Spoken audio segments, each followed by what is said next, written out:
Hi friends, hi, this is Abuli. Welcome back to my YouTube channel Study with Abuli. Friends, आजच्या व्हिडिओमध्ये आपल्याला new math basic topic बघायचा आहे multiplication rule. तर friends, हा video तुमच्यासाठी फार इंटरेस्टिंग असणार आहे. तर watch this video till the end without skipping. जर ह्या चॅनलवरचे तुम्हाला व्हिडिओ बघायचे असतील तर नक्की या चॅनलला व्हिजिट करा. बेल आयकॉनला प्रेस करायला विसरू नका. बेल आयकॉनला प्रेस केल्यानंतर काय होईल, ह्या चॅनलवरती जे काही व्हिडिओ येतील त्याची नोटिफिकेशन तुम्हाला नक्की मिळेल. And without wasting any more time, let's start our video.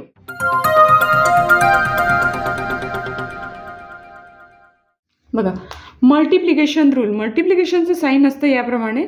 बघा, आपल्याला मल्टिप्लिकेशन रूल शिकायचा असला तर निगेटिव्ह आणि पॉझिटिव्ह नंबर काय आहे, निगेटिव्ह अँड पॉझिटिव्ह नंबर काय आहे, तर हे आपल्याला माहिती पाहिजे. आणि याच्यासाठी मी जो आपण फर्स्ट व्हिडिओ चालू केला होता या रूल्सशी रिलेटेड, ॲडिशन रूल, त्यामध्ये सगळ्या दोघांचीही मी इंट्रोडक्शन दिलेली आहे. निगेटिव्ह नंबर याप्रमाणे लिहितो आपण आणि पॉझिटिव्ह नंबर याप्रमाणे. आणि पॉझिटिव्ह नंबर समोर पॉझिटिव्हचं साईन असणे कंपल्सरी नाही. इथे थोड्या प्रमाणात तुम्हाला रिव्हिजन झाली असेल. तर आपण आपल्या रूलकडे वळूया. बघा, फर्स्ट रूल आहे. बघा, इथे मी पॉझिटिव्हचं साईन लिहिते आणि इकडे सुद्धा पॉझिटिव्हचं साईन लिहिते. याचा अर्थ काय होतं आहे की हे दोन्ही नंबर काय आहे, पॉझिटिव्ह नंबर, आणि त्यांची करते मी मल्टिप्लिकेशन. आणि त्यांचं जे येणारं आन्सर आहे ते कशामध्ये येतं, ते येतं पॉझिटिव्हमध्ये. कशामध्ये येतं, पॉझिटिव्हमध्ये. बघा, इथे पॉझिटिव्ह आणि इथे पॉझिटिव्ह, याचा अर्थ हे दोन्ही नंबर काय आहे, पॉझिटिव्ह नंबर. काय आहे, पॉझिटिव्ह नंबर. आणि जेव्हा आपण दोघांची मल्टिप्लिकेशन करतो ते आन्सर कशामध्ये येतं, पॉझिटिव्हमध्ये. बघा, एक्झाम्पल थ्रू समजून घेऊया. 9 आहे पॉझिटिव्ह नंबर, मल्टिप्लिकेशनचं साईन. नंतर 8 हा नेक्स्ट पॉझिटिव्ह नंबर. या दोघांची मल्टिप्लिकेशन येतं 72. तर आन्सर पॉझिटिव्हमध्ये येतं. तर पॉझिटिव्हचं साईन देणं कंपल्सरी नाही. जेव्हा आपण मल्टिप्लिकेशन करतो त्यावेळेस ग्रेटर आहे की स्मॉल आहे हे बघणं कंपल्सरी नाही. तर परत एक एक्झाम्पल घेऊया. मी घेते एक पॉझिटिव्ह नंबर 7, याला मल्टिप्लिकेशनला नेक्स्ट पॉझिटिव्ह नंबर घेते 2. बघा, 7 मल्टिप्लिकेशनला 2 14. दोन्ही पॉझिटिव्ह असल्यामुळे आन्सर पॉझिटिव्हमध्ये येणार. आणि इथे आपण पॉझिटिव्हचं साईन का नाही लिहिलं की पॉझिटिव्हचं साईन लिहिणं कंपल्सरी नाही. तर बघा, आपण फर्स्ट रूल बघितलेला आहे. यानंतर नेक्स्ट बघूया. बघा, सेकंड रूल आहे निगेटिव्ह नंबर. फर्स्ट, सेकंडसुद्धा निगेटिव्ह नंबर आहे. जेव्हा आपण ह्या दोघांची मल्टिप्लिकेशन करतो त्यावेळेस ते आन्सर कशामध्ये येतं, ते येतं पॉझिटिव्हमध्ये. बघा, इथे पण निगेटिव्ह नंबर आणि इथे पण निगेटिव्ह नंबर. जेव्हा दोन्हीही निगेटिव्ह नंबरची मल्टिप्लिकेशन करतो त्यावेळेस आन्सर कशामध्ये येतं, पॉझिटिव्हमध्ये. तर हे इथे लिहून देते तुम्हाला, निगेटिव्ह नंबर म्हणून. आता हा रूल आपल्याला एका एक्झाम्पल थ्रू समजून घ्यायचा आहे. बघा, मी एक्झाम्पल घेते. -9. बघा, फर्स्ट निगेटिव्ह नंबर, मल्टिप्लिकेशनला नेक्स्ट निगेटिव्ह नंबर -8. 9 मल्टिप्लिकेशनला 8 72.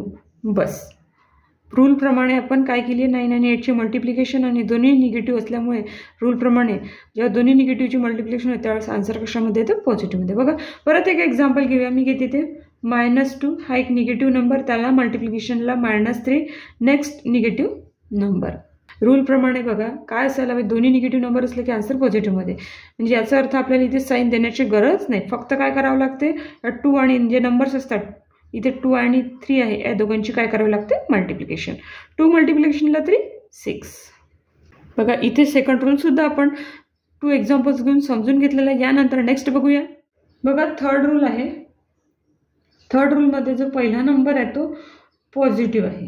काय आहे, पॉझिटिव्ह मल्टिप्लिकेशनचा आहे. आणि दुसरा नंबर तो काय आहे, निगेटिव्ह. आणि अशा वेळेस आन्सर कशामध्ये येतं, निगेटिव्हमध्ये.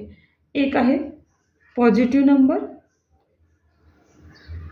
आणि दुसरा आहे निगेटिव्ह नंबर. ह्या दोघांची जेव्हा आपण मल्टिप्लिकेशन करतो ते येणारा आन्सर कशामध्ये असणार, निगेटिव्हमध्ये. कशामध्ये, निगेटिव्हमध्ये. बघा, एक्झाम्पल घेऊया. पॉझिटिव्ह नंबर 9, मल्टिप्लिकेशनचं साईन आपल्याला घ्यायचं आहे निगेटिव्ह नंबर. मी इथे निगेटिव्ह नंबर घेते -8. जेव्हा कोणत्याही नंबरच्या समोर साईन लागलेलं असतं निगेटिव्हचा, त्याला आपण मायनस म्हणून रीड करतो, -8 इज इक्वल टू आन्सर रूलप्रमाणे इथे निगेटिव्हचं साईन देऊन द्यायचं आणि नंबरची काय करायची मल्टिप्लिकेशन. 9 मल्टिप्लिकेशनला आहे 72. परत एक एक्झाम्पल घेऊया. बघा मी पॉझिटिव्ह नंबर घेते 11 मल्टिप्लिकेशनचं साईन, त्यानंतर घेते निगेटिव्ह नंबर -2, एक पॉझिटिव्ह आणि एक निगेटिव्ह. त्यावेळेस दोघांची मल्टिप्लिकेशन होते, त्यावेळेस आन्सर निगेटिव्हमध्ये येतं म्हणजे निगेटिव्हचं साईन देऊन द्यायचं, मग नंतर नंबरची मल्टिप्लिकेशन करायची. 11 मल्टिप्लिकेशनला 2 22. बघा -22 निगेटिव्ह नंबर आलेला आहे. अशा प्रकारे आपण इथे मल्टिप्लिकेशन रूलचा थर्ड रूल सुद्धा समजावून घेतलेला आहे. यानंतर लास्ट रूल बघूया. फोर्थ नंबरचा रूल आहे. आपण फर्स्ट नंबर घेणार आहे तो निगेटिव्ह घेणार आहे, त्याला मल्टिप्लिकेशनला काय घेणार आहे पॉझिटिव्ह नंबर, आणि ह्या दोघांचा आन्सर कशामध्ये येणार आहे निगेटिव्हमध्ये. फर्स्ट निगेटिव्ह दुसरा पॉझिटिव्ह, दोघांची मल्टिप्लिकेशन केल्यानंतर आन्सर कशामध्ये येतं निगेटिव्हमध्ये. बघा मी तुम्हाला इथे लिहून देते, निगेटिव्ह नंबर हा पॉझिटिव्ह नंबर. बघा आपल्याला एका एक्झाम्पल थ्रू हे समजून घ्यायचं आहे. मी इथे घेते निगेटिव्ह नंबर -7 मल्टिप्लिकेशनला पॉझिटिव्ह नंबर 8. हा पॉझिटिव्ह हा निगेटिव्ह दोघांची मल्टिप्लिकेशन करू त्यावेळेस आन्सर निगेटिव्हमध्ये येतं निगेटिव्हचं साईन दिलं. आता नंबरची मल्टिप्लिकेशन करायची. 7 मल्टिप्लिकेशनला 8 56. परत एक एक्झाम्पल घेऊया. बघा इथे -11 हा एक निगेटिव्ह नंबर घेते मल्टिप्लिकेशनला पॉझिटिव्ह नंबर 9. रूलप्रमाणे एक निगेटिव्ह आणि एक पॉझिटिव्ह असलं तर आन्सरमध्ये मायनस लिहून घ्यायचं. आफ्टर दॅट आपण काय करायचं नंबरची काय करायची मल्टिप्लिकेशन. 11 मल्टिप्लिकेशनला 9 99. बघा इथे फोर्थ रूल सुद्धा आपण एक्झाम्पल थ्रू समजून घेतलेला आहे. इथे मल्टिप्लिकेशनचे रूल फोर्थ रूल आपण व्यवस्थितरित्या डिटेलमध्ये समजून घेतले. इथे आपला व्हिडिओचा टॉपिक कंप्लीट झालेला आहे. फ्रेंड्स आजचा हा व्हिडिओ मल्टिप्लिकेशन रूल कसा वाटला मला नक्की कमेंट बॉक्समध्ये कमेंट करून कळवा. काही क्युरीज असतील तर त्यासुद्धा विचारा, आणि आवडला तर लाईक शेअर आणि सबस्क्राईब करायला विसरू नका. Thank you for watching this video. Take care and good bye.